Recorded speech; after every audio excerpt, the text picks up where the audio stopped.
Oras po natin, alas 8:38 na po ng gabi. Oy, nandito na tayo sa ating programa. Kasama na natin ang ating unang bisita ngayong gabi. Nandito na si Sir Rogelio Constantino Medina.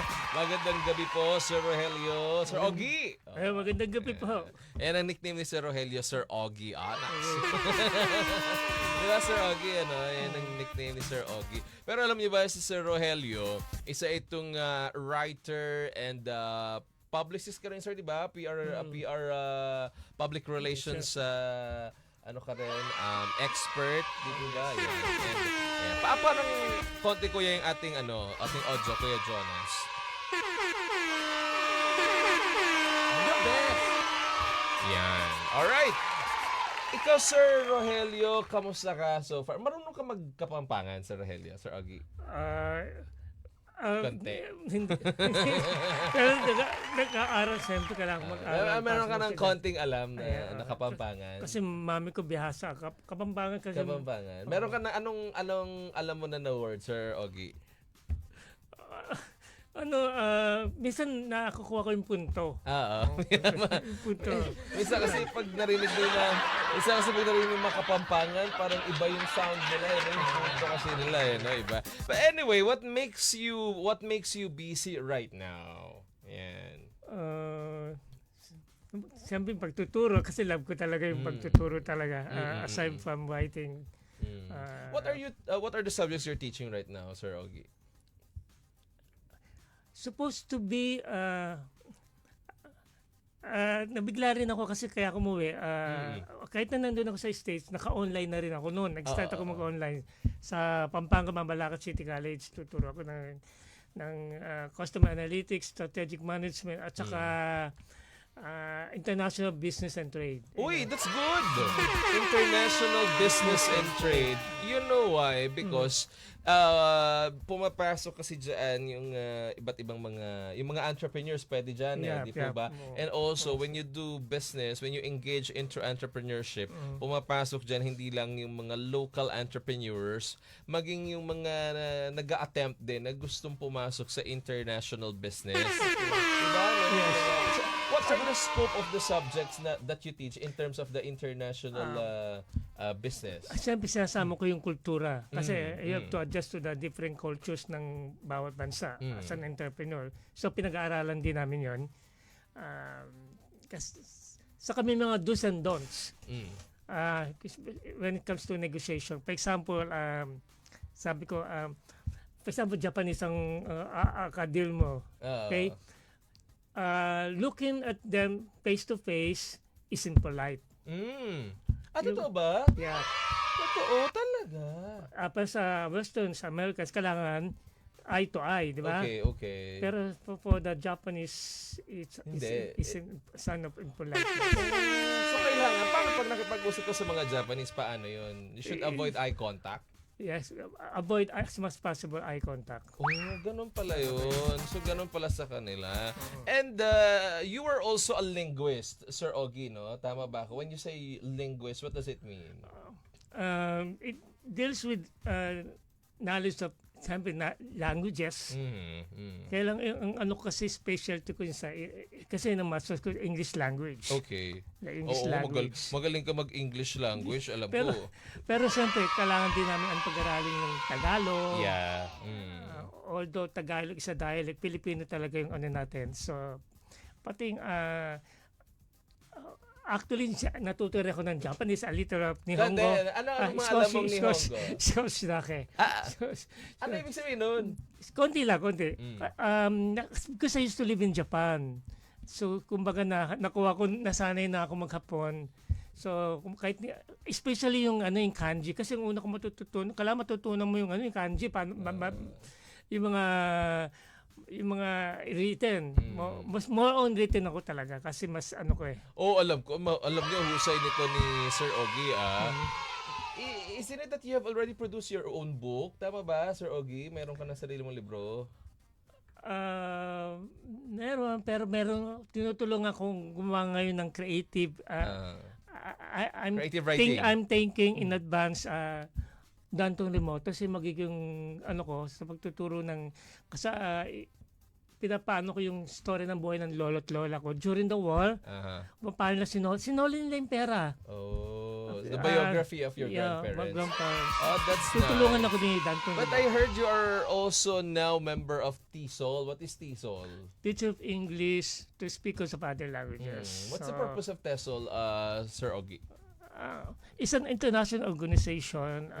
Siyempre, in-spread yung English sa iba't ibang country, di ba? Yes, yes. Siyempre, pinaka-head namin doon sa United States of America. No wonder. But it also accepts, actually, yung president yata nila, it doesn't necessarily mean to be Americans. Kasi it involves other countries. Oh, I see. As long as you can speak English, you can promote it and spread English. But you know, yung mga Pilipino kasi, Filipinos are very flexible, and you know, Yes. English is now part of the business community now. If Yeah. you know how to speak English, it will help you a lot, especially in the BPO industry. Yes, Di po ba, Sir Ogie, mas preferred ng mga foreign companies and even the foreign employers yung mga Filipinos because ang ganda daw ng pronunciation ng English ng mga Filipino. Yes, pronunciation nila. Saka masisipag ang mga Pinoy. Kasi pagka patience when it comes to customers. Kasi I'm teaching customer analytics, paano pakikiharap sa mga pakikitungo sa customer. Yes, right. Ikaw ba, Sir Ogie, hindi ka nahihirapan in terms of teaching your students because you know your students are also international students, right? You handle different types of students, and how do you present yourself in front of them? Kasi sa international, kailangan you will SOP na kaya ka talaga, Yes. naka-suit. Siyempre kailangan. And then, how do you discuss your lesson with them? I mean, how do you... There's a standard syllabus that you have to follow. that you follow. And then, hindi ka ba nahihirapan, Sir Ogie, on dealing with their personalities? Siyempre, iba-iba. Different nationalities like Yes. Chinese, Japanese. Okay, so, Paano yung adjustment mo on that? kasi may tinatawag sa inclusive. Kailangan walang iwanan. No one will be left behind. Ayun ang policy ko kasi. No one will be left behind. I learned that from my late mentor, the late Dr. Luis Calingo. He passed away. He was the president of Holy Angel University in Pampanga. Oh, that's nice. And you know, I think there's still a lot of opportunities that will be coming to you. And I heard you will be receiving an award on Tuesday. Is that correct, Sir Rogelio? Lifetime Achievement Award. Thank you for La Vista Corporation and Service Channel for I think the third Philippines Finest Business Awards and Outstanding Achievers. Will be happening on Tuesday. Yes, this time Tuesday, September 30 at Newport Theater in Pasay City. Newport Performance Theater in Pasay City. Wow, that's so exciting to witness, Sir Ogie. And you are very deserving of your award. Marami ka naman awards na nakakapalit ako. Ang dami daw awards, Sir Ogie, ha? And ang dami mo mga articles. You have, how many columns do you have? Both on broadsheet and tabloids. Sa US, I have Asian Journal kasi iba yung sa New York and New Jersey, San Diego, Las Vegas, Northern California, which is San Francisco, I think yun na yan, 5. LA, sorry, nakalimutan ko. Magagalit sa akin mga taga-LA. And how about local? There's another publication na tinitingala sa Estados Unidos, yung Positively Filipino. Wow, that's good to hear. How about here, local? Do you have also both broadsheet and tabloids? Yeah, tabloid. Habang nasa Amerika, continuous pa rin, Daily Tribune. Wow. And the Daily Tribune, Police Paris Tonight. Oh, that's good. But I used to write for the Inquirer and Philippine Star. Naku, bibilib kayo pag nabasa niyo yung mga articles ni Sir Ogie. And Naman. sinulat mo na rin daw ako. Totoo ba, Sir Ogie? Yes. You wrote some article for me, is that correct? Yeah. Wow, I'm so grateful for that. Ano mga nilagay mo doon pertaining to me, Sir Ogie? Para lang hindi pa ako nagbubuhat ng bangko, ha. Sulat po yun ni Sir Ogie para sa amin. Actually, marami din to achievement. Papakumbabala kasi yan. Marami din to achievement. Hindi, sir, pareho lang tayo. Pati sa IT, sa UAE, di ba? Dubai? Okay. Yes, It's an sir. international award. Sir, are we also looking forward after this guesting to have another article coming from you, both in English and Tagalog? Lagi naman ganun. Kasi di ako hindi ako nakapagsulat. Sa part na ng aside from teaching, part na ito ng buhay ko yung pagsusulat. Hindi, tsaka if you're really passionate on something, talagang andun na ang buhay mo Yes. talaga, Sir Ogie, Sir, baka makakuha pa kami na dyan, Meron pa kaming article uli, ha? Sama natin si Ate Rowena, our masipag na executive producer. Sir Ogie, go ahead. Invite them on the upcoming event on Tuesday wherein you are also included on the list of the awardees. Go ahead. And saan ka ba nila pwedeng mabasa? Yan, yung mga articles. Go ahead, sir. Okay, thank you. Sa pag-uunlad sa ulit sa akin. Nahiya ko kayo sa September 30 o 30 ng taong ito. Magkakaroon po ng third Philippines Finest Business Awards and Outstanding Achievers na nagaganapin sa Newport Theater sa Pasay City. Malapit lang to sa sa NAIA. Yes. NAIA. And saan ka ba nila pwedeng mabasa yung iyong mga articles, Sir Ogie? May forthcoming articles ako siyempre regularly yun sa Asian Journal. Every week.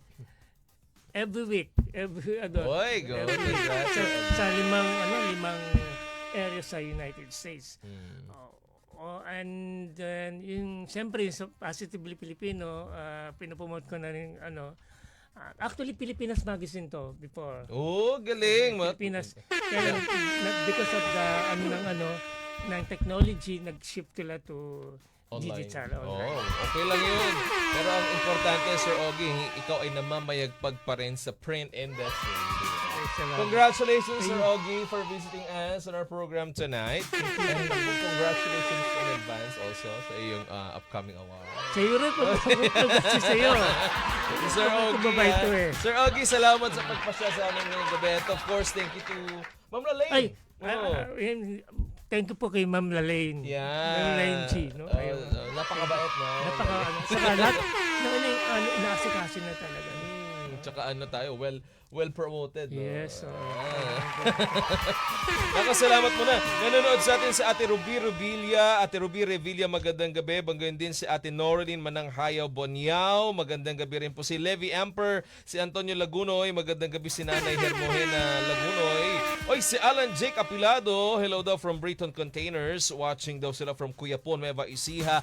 Ninang Chari. Oy, ninang ko sa kasal to, Ma'am Lalaine, si Ma'am Chari, Ma'am Chari Apilado, good evening po sa inyo, Sir Alan Jake Apilado.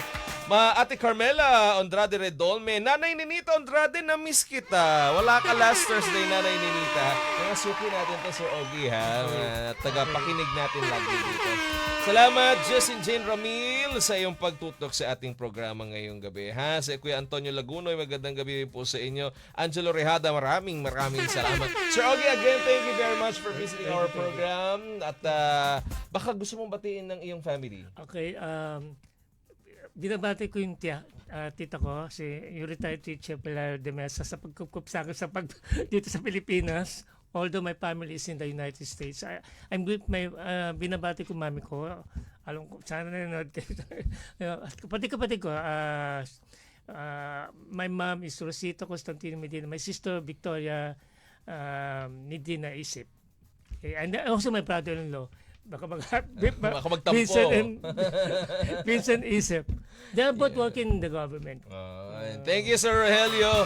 Maraming salamat, Sir Ogie. Sir Rogelio Ogie Constantino Medina for visiting our program.